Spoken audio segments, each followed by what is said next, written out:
Astro సిండికేట్లో మీ personal and business promotions కోసం కింది నెంబర్కు కాంటాక్ట్ చేయండి.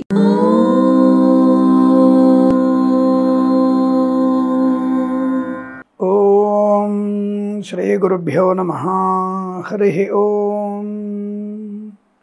ఆదిత్యాయ చ సోమాయ మంగళాయ బుధాయ చ గురు శుక్ర శనిభ్యశ్చ రాహవే కేతవే నమః.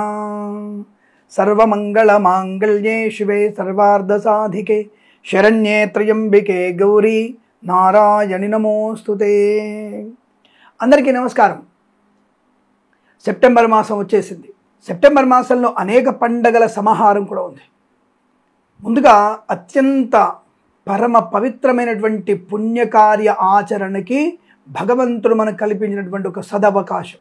నేను ఆస్తికుణ్ణి, నాస్తికుణ్ణి, పాస్తికుణ్ణి, నేను న్యూడో కమ్యూనిస్టుని, నేను న్యూడో సూడో నాస్తికుణ్ణి అనేటువంటి వ్యక్తులు కూడా ఇక్కడ భగవంతుడినటువంటి కార్యాచరణ కనుక చేస్తే శుభయోగం కలుగుతుంది. అంటే నేను మాస ఫలితాలు చెప్పే ముందు ఒక మంచి మాట చెప్తూ ఉంటాను. చాలామంది దాన్ని డ్రాగ్ చేసి అలానే 6 నిమిషాల 12 సెకండ్ల నుంచి ప్రారంభమవుతుందని పెట్టేవాళ్ళు కూడా ఉంటారు. అంటే చాలా నిశ్చితంగా నన్ను పరిశీలిస్తానని అర్థం. చాలా థ్యాంక్స్ వాళ్ళకి, సంతోషం. అంటే ముందు మాట ఎందుకు చెప్తానంటే ప్రతి విషయంలో కూడా తొందరపాత్రం లేకుండా మనం జరిగేటువంటి భౌతిక విషయాలు తెలుసుకుంటే మనం 10 మందికి పనికొస్తే మన జీవితం, మన జాతకం బాగుంటుంది. సరే, ప్రస్తుతాంశంలో మరి అత్యంత పుణ్య పవిత్రమైన కార్యక్రమం ఏమిటి స్వామి అంటే, తొలి పండుగ భాద్రపద మాసంలో వచ్చేది మనకి గణపతి ఉత్సవం. ఆ యొక్క స్వామివారి యొక్క గణపతి పూజ చేసుకునే అవకాశం, ఆ లంబోదరుని పూజించిన తర్వాత అనంత పద్మనాభ స్వామిని పూజించడం, అలాగే మనకి ఈ మాసంలో సుబ్రహ్మణ్య స్వామి పూజ, అలాగే ఏకాదశులు, అలాగే మనకి మాస శివరాత్రి పూజలు కూడా చాలా ఉంటాయి. అలాగే అంతకంటే విశేషమైనది ఈ మాసంలో ఒకటి ఉంటుంది. పవిత్రమైనటువంటి అత్యంత ఉత్కృష్టమైనది పితృపక్షాలు. అంటే మనకి 7వ తేదీ పౌర్ణమి వెళ్ళిపోతుంది కదా, సెప్టెంబర్ 7 పౌర్ణమి నుంచి మనకి మనాడు 8వ తేదీ నుంచి పితృపక్షాలు ప్రారంభం. ఇటువంటి పితృపక్షాల సమయంలో పితృదేవతలకి మనం ఇచ్చేటువంటి తర్పణము, దీపము, పిండ ప్రదానము, శాకదానము, ద్రవ్య దానము ఇచ్చిన వారికి ఆ యొక్క తల్లిదండ్రుల యొక్క సంపూర్ణ అనుగ్రహాన్ని పొందుకోగలిగే అదృష్ట యోగం. కాబట్టి మీ తల్లిదండ్రుల పేర్లు చెప్పి, అంటే గతించిన వారి పేర్లు చెప్పి తిలతర్పణం వదిలిపెట్టి వారి పేరు మీద కాస్త పిండ ప్రదానం పెట్టి ఒక ముద్ద కాకి అన్నం పెడితే అత్యంత పుణ్యప్రదం. పితృదేవతలు స్వర్గలోకానికి చేరుకునే అవకాశం, మోక్షప్రాప్తి పొందుకునే అవకాశం. మనం తింటున్నామే, తిత్తివలుగా తింటున్నామే, వారిచ్చిన జన్మతోనే, వారిచ్చిన చర్మము, దంతములు, ముఖము, వర్చస్సు, బలము, ఇవన్నీ కూడా వారిచ్చిన భిక్ష. నీ తల్లిదండ్రులు పెట్టిన భిక్ష, దాని కనీసము నువ్వు కృతజ్ఞత తెలుసుకోవాల్సిన అవసరం ఉంది. ఆ కృతజ్ఞత తెలుసుకోవడానికి కాస్త పిండ ప్రదానం, కాకి కింద అన్నం, నల్ల నువ్వులు తిలతర్పణం చేయడం, అది కూడా సాధ్యం కాదా? 1 గంట, 2 గంటలు, 3 గంటలు, 15 రోజుల్లో ఒక్కరోజు వారి కోసం కేటాయించలేవా? ఆలోచించండి. అందుకే భగవంతుడు 15 రోజులు పితృపక్షంగా ఇచ్చాడు. పితృపక్షము, భాద్రపద బహుళ పక్షాన్ని పితృపక్షం అంటారు. సాక్షాత్తుగా తల్లిదండ్రులు జీవించినప్పుడు ఎటువంటి ఇబ్బందులు పడ్డారో, సుఖాన్ని సంతోషం తెలియదు. కానీ మనకి పితృపక్షంలో నా పిల్లలు, నా మనవాళ్ళు, నా మనవరాలు నా కోసం ఏమైనా దీపం పెడుతున్నారా, కాస్త అన్నం పెడుతున్నారా, పిండం పెడుతున్నారని చెప్పేసి ఎదురు చూస్తూ వచ్చి సింహద్వారం దగ్గర కూర్చుంటారట. అటువంటి వాళ్ళకి మనం తిలతర్పణం ఇచ్చి కాస్త దీపం పెట్టి పిండ ప్రదానం చేసి కాకి పెడితే వాళ్ళు సంతోషంగా వెళ్ళిపోతారు. కాబట్టి మీరందరూ కూడా ఇటువంటి పితృపక్షంలో అటువంటి శుభకార్యాన్ని చేయండి. అలాగే అంటే మనకి శుక్లపక్షంలో గణపతిని ఆరాధించడం, అనంత పద్మనాభ స్వామిని మనం స్వామివారిని పూజించడం, ఏకాదశి వ్రతాన్ని ఆచరించడం, ఇలాంటివన్నీ కూడా చేసి ఆనందమయ జీవనాన్ని పొందుకోవాలి. కాబట్టి నేను ముందు మాటగా చెప్పిన విషయాన్ని విని తొందరపడతనం లేకుండా మీరు ఆచరించగలిగే విషయాలు చెప్తాను. రెండవది, ఈర్ష్య అసూయలతో ఏదో జరగబోతున్నటువంటి భావనతో ప్రతి క్షణం మనం బాధపడేటువంటి విషయాన్ని మీరు అర్థం చేసుకోండి. ఎప్పుడు ఎందుకు ఏడుస్తున్నావు అంటే ఎల్లుండి మా అమ్మ కొడుతున్నట్టుగా ఉంది. జరగబోయేటువంటి నష్టాన్ని, కష్టాన్ని ఊహించుకొని బాధపడే ప్రయత్నం చేయకండి. అటువంటి వాళ్ళందరూ కూడా హనుమాన్ చాలీస పాలన చేసుకుంటే జరగబోయేటువంటి నెగిటివ్ కూడా పాజిటివ్గా మారడానికి అనేక మంది సహాయ సహకారాలు అందిస్తారు మనకి. అటువంటి సుహృద్భావ వాతావరణం ఏర్పడుతుంది. కాబట్టి జరగబోయే దాని గురించి, అది మంచి కానీ చెడు కానీ, దాన్ని అత్యుత్సాహంగా తీసుకోకూడదు. అలాగే ఆత్మన్యూనతా భావంతో కూడా ఉండకూడదు. ఇటువంటివి తెలుసుకొని మన జీవన గమనాన్ని డెవలప్ చేసుకుంటూ, అభివృద్ధి చేసుకుంటూ, అలాగే జన్మజాతక వివరాలని మనం పరిశీలన చేసుకుంటూ, గోచార ఫలితాలని అనుసరిస్తూ మన యొక్క జీవన జాతక ప్రయాణాన్ని ముందుకు తీసుకెళ్లే ప్రయత్నం చేస్తూ అష్టైశ్వర్య ప్రాప్తి పొందాలని కోరుకుంటూ, సర్వేజన సుఖినో భవంతు.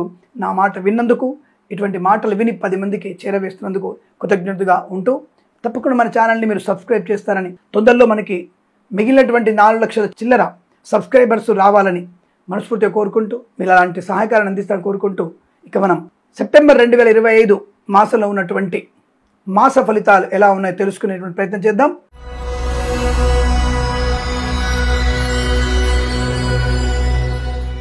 మీనరాశి 2025 సెప్టెంబర్ మాసంలో మాస ఫలితాలు ఎలా ఉండబోతున్నాయి?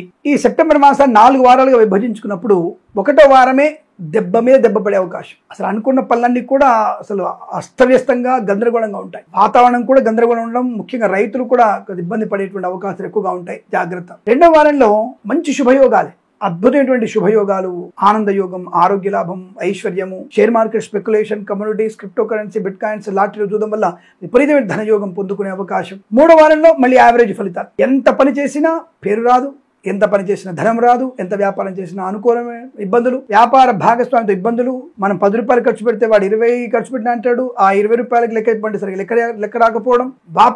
వ్యాపార భాగస్వామితో నెగిటివ్ ఎనర్జీ. చుట్టుముట్టిన అందరూ కూడా అబ్బో నీకేమిటయ్యా, బోలెడు సంపాదిస్తున్నావు, నీకేమిటమ్మా, బోలెడు బంగారం ఉంది, నీకేమిటమ్మా, మీ ఇంట్లో పిల్లలు బ్రహ్మాండంగా ఉన్నారు అంటే ఇతరుల నుంచి వచ్చేటువంటి నెగిటివ్ ఎనర్జీ ఎక్కువగా ఉంటుంది. దానివల్ల అనేక రకాల రుగ్మతలు, అనారోగ్య సూచనలు కూడా ఎక్కువగా ఉంటాయి. అదే మనం భగవన్నామస్మరణ చేసుకున్నాం అనుకో, భగవద్గీత పారాయణ చేసామనుకో, నెగిటివ్ ఎనర్జీ తొలగిపోయి వాళ్ళ దుష్టదోషాలు ఉన్నప్పటికీ కూడా పర్వాలేదు, మనకి కాలం సుఖంగా గడిచిపోతుంది. ఇది గుర్తుపెట్టుకోండి. అలాగే మరి 4వ వారం ఎలా ఉందండి? 4వ వారంలో మొదటి 4 రోజులు తీవ్ర ప్రమాదాన్ని, 2వ వారం ఎలా అయితే ఉందో 4వ వారంలో మొదటి 4 రోజులు కూడా అటువంటి దౌర్భాగ్య స్థితి. అదేమిటండి ఎలా అంటారు? దౌర్భాగ్యం అంటారు, చెడ్డమాట మాట్లాడతారు. దౌర్భాగ్యం అంటే భాగ్యము లేకపోవడము, దురవస్థలతో కూడుకున్న భాగ్యము అంటే దుర్భాగ్యము. దానికి చెడ్డ పేరు ఎందుకు అవుతుంది? సూటిగానే మాట్లాడతాను, నేనేమి శుతిమెత్తగా మాట్లాడేటువంటి తత్వం నా దగ్గర ఉండదు. మీకు ఈ విధంగా చేస్తే అనుకూలవంతమైన ఫలితాలు ఉంటాయండి అని దీర్ఘమిచ్చి మాట చెప్తే నా దగ్గర లేదండి. బాగలేదు, బాలేదంతే. బాగుంది, ఖచ్చితంగా బాగుంటుంది. ఇది గోచార ఫలితాలు. నమ్మితే 40-50% అనుకూలంగా ఉంటుంది. జన్మజాతకులు 90% బాగుంటుంది. సూటిగా చెప్పడమే, సుత్తి లేకుండా, స్ప్రైట్. ఏదేమైనా మరి 4వ వారంలో మొదటి 4 రోజులు ఇబ్బందికరంగా ఉండు. తదుపరి మీకు అంటే ఆఖరి 3 రోజులు, ఈ సెప్టెంబర్ మాసంలో ఆఖరి 3 రోజులు మళ్ళీ సామాన్య ఫలితాలు. మరి అక్కడ గొప్పగా ఉండదంటే అది కూడా లేదు. మరి ఎప్పుడు ఈ మాసం మొత్తం కూడా కొద్దిగా ఇబ్బందికర వాతావరణము, ఎక్కువ నష్టాలు అంటే 40% నష్టాలు, 60% మాత్రమే సామాన్య ఫలితాలటువంటి రాశి ఈ రాశి మాత్రమే.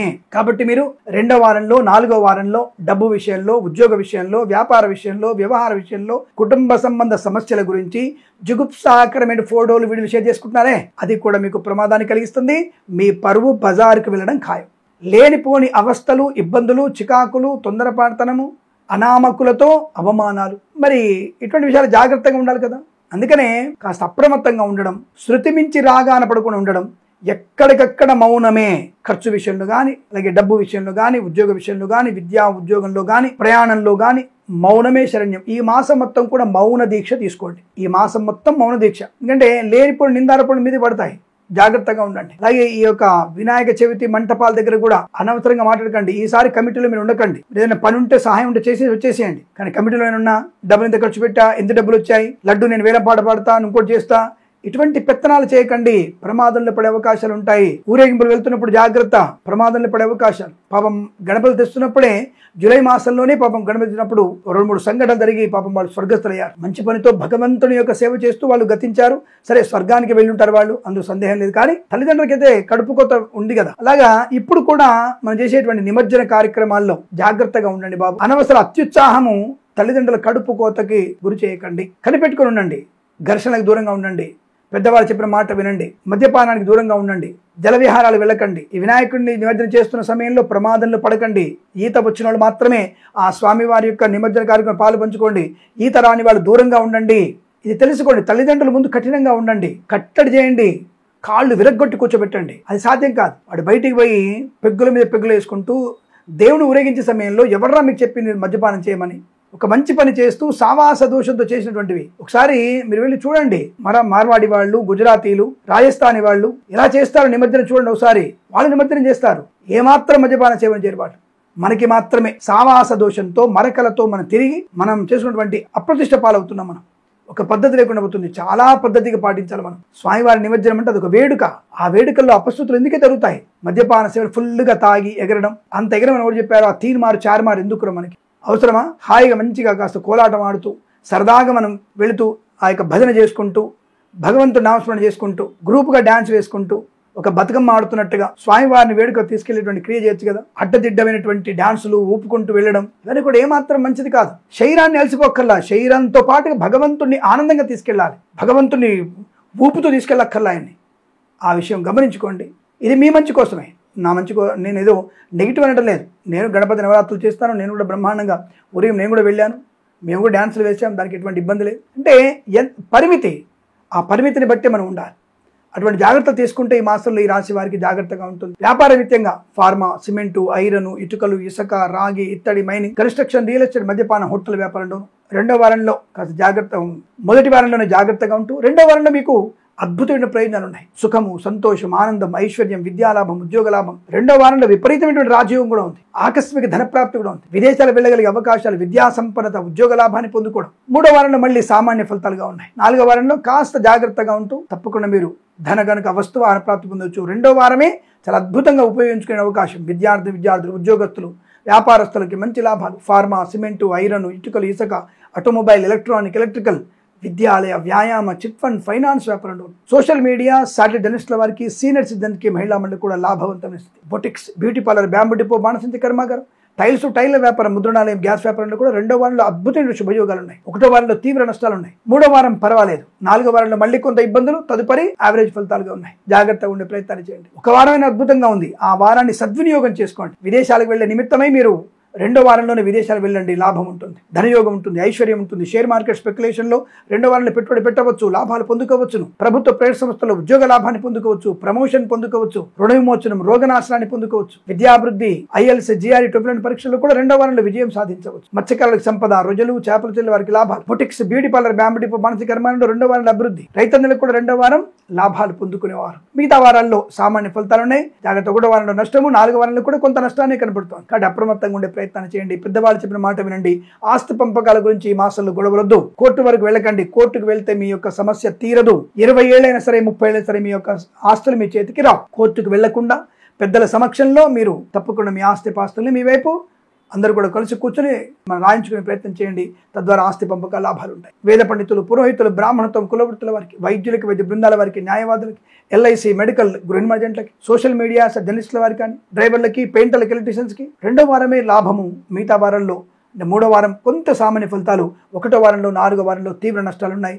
జాగ్రత్తగా ఉంటూ విష్ణు సహస్రనామ పారాయణం, భగవద్గీత పారాయణం, లలిత సహస్రనామ పారాయణం చేసుకోవడం వల్ల మంచి ప్రయోజనాన్ని పొందుకునే అవకాశాలు బలంగా ఉంటాయి. తప్పనిసరిగా మీరు వ్యాపార రీత్యా విదేశాలు వెళ్ళాలనుకున్న వాళ్ళు రెండో వారం తప్పకున్నటువంటి ప్రయత్నాన్ని చేయండి, అనుకూలంగా ఉంటుంది. పోటీ పరీక్షలు కూడా రెండో వారం ఏర్పాటు చేసుకుంటే చాలా మంచిది. రాజకీయ నాయకులు, సినిమా వ్యాపారం, దర్శక నిర్మాతలకి, నటినట్లకి రెండో వారం శ్రేష్టంగా ఉంటుంది. చిత్ర విడుదల కానీ మీరు రెండో వారం చేయండి. చిత్ర నిర్మాణ ప్రారంభం కూడా మీరు రెండో వారం ప్రయత్నం చేస్తే మీకు అనుకూలంగా ఉంటున్న విషయాన్ని గుర్తించండి. అలాగే రాజకీయ నాయకులు కూడా కాస్త జాగ్రత్తగా ఉండే ప్రయత్నాన్ని చేయడం శుభకరంగా ఉంటుంది. అలాగే సోషల్ మీడియా జర్నలిస్టుల వారికి, రైతన్నులకు కానీ, విద్యా, ఉద్యోగ, వ్యాపార విషయంలో కానీ అనుకూలమైన ఫలితాలు రెండో వారం ఎక్కువ కనబడుతుంది. మిగతా వారాలు చాలా జాగ్రత్తగా ఉంటూ భగవన్నామ స్మరణ చేసుకుంటూ ఆయురారోగ్య, ఐశ్వర్యాభివృద్ధి, ఉన్నతమైనటువంటి ధన గనుక వస్తువాన ప్రాప్తి, ప్రశాంతత, అందరి ఆదరణ, ఆనందయోగం పొందాలని, పుత్రపుత్రిగా సంతాన ప్రాప్తి పొందాలని కోరుకుంటూ సర్వేజన సుఖినో భవంతు. ప్రేమతో మీ కిరణ్ శర్మ. స్వస్తి ప్రజాభ్య పరిపాలయంతాం న్యాయేన మార్గేణ మహిమహేషాః. గోబ్రాహ్మణేభ్యః శుభమస్తు నిత్యం. లోకా సమస్తా సుఖినో భవంతు.